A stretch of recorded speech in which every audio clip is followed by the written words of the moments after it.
Hey you guys, it's your girl T, and I think I've been sent this crazy story from more people than I care to count. But I want to go ahead and shout out Selena Daniel on Facebook. She was one of the first ones to send me the story. Since then, everybody named Mama been sending me this story.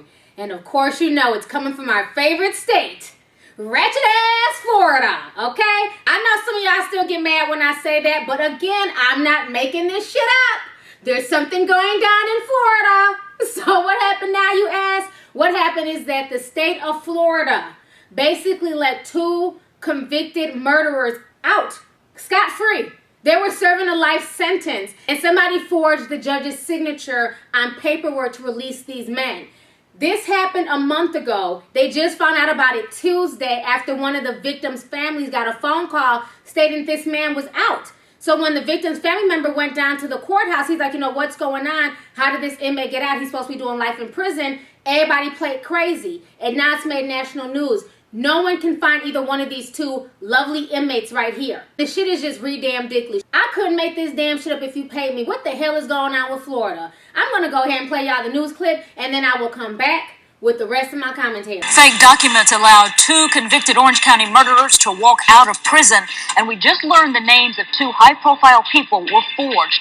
We found out the names of Chief Judge Belvin Perry and State Prosecutor Jeff Ashton were faked to help get these men released. We have been following every development in this story since it aired last night. Investigators say that Joseph Jenkins and Charles Walker walked away from a state prison like free men, even though they were supposed to be serving life sentences for murder. We have live team coverage now, beginning with Channel 9's Kathy Belich. And Kathy, you just spoke to Chief Judge Belvin Perry about his name being forged. That's right. We're here at the Orange County Courthouse where, of course, all of this started with filings here at the clerk's office. And we did talk to Chief Judge Belvin Perry just within the last hour. He said that if you look at these filings, and we have the documents, if you look at them closely, you can see that there are problems with them that could indicate they're not right. But he said one thing they got right was apparently his signature. He believes that whoever did this actually cut and pasted his actual signature from other public documents and included it in this situation. Now, the two men, Charles Walker and Joseph Jenkins, were released just within the last month wrongly from Department of Corrections, Franklin Correctional Institution in North Florida. And Judge Perry said the way it came to light was one of the victims of one of these two men was notified that he had been released from prison, and they realized something was wrong, that he was supposed to serve a life sentence. So they contacted the state attorney's office, and Judge Perry says he found out about this 2 days ago. Now, we spoke with him just a few minutes ago, as we said, and this is what he had to say. It is quite evident that someone forged a court document, filed a motion, and that someone, with the aid of a computer, lifted my signature of previous signed documents, which are public records, affixed that to the document, sent it to the clerk's office. It was processed and forwarded to DOC, and the defendant ended up being released.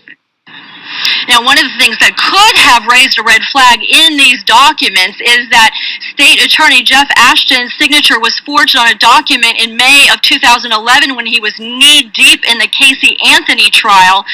There were many red flags, but of course the judge said that the clerk's office doesn't really read these documents, doesn't need to read them, and so they are already taking steps to prevent this from happening and continuing to look at the processes here of filing orders to make sure it doesn't happen again. We'll have much more on this later. Clip. And I just love how the judge is just so nonchalant. He's so calm, and he's like, it's just a mistake. We're trying to get it figured out.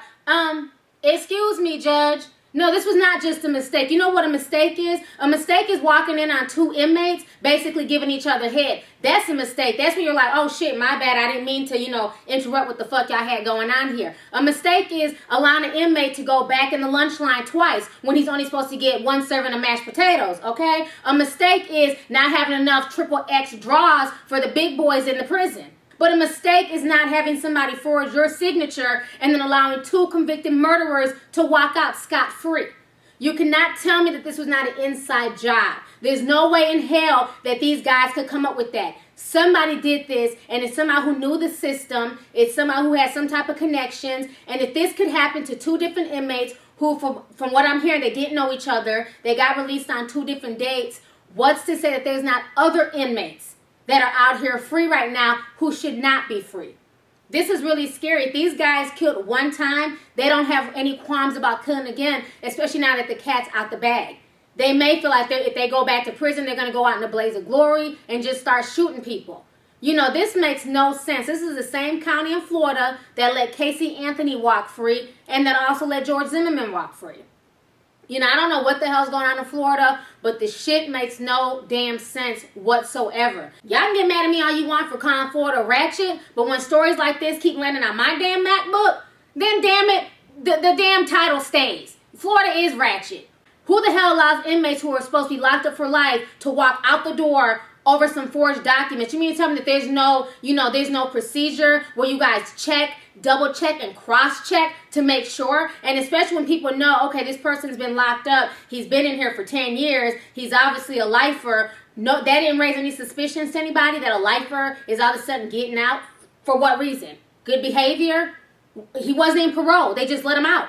You know, this is just insane to me. Anyways, you guys, go ahead, leave a comment. Let me know your thoughts on this entire crazy ratchet-ass story that's coming out of our favorite state, ratchet-ass Florida. Deuces.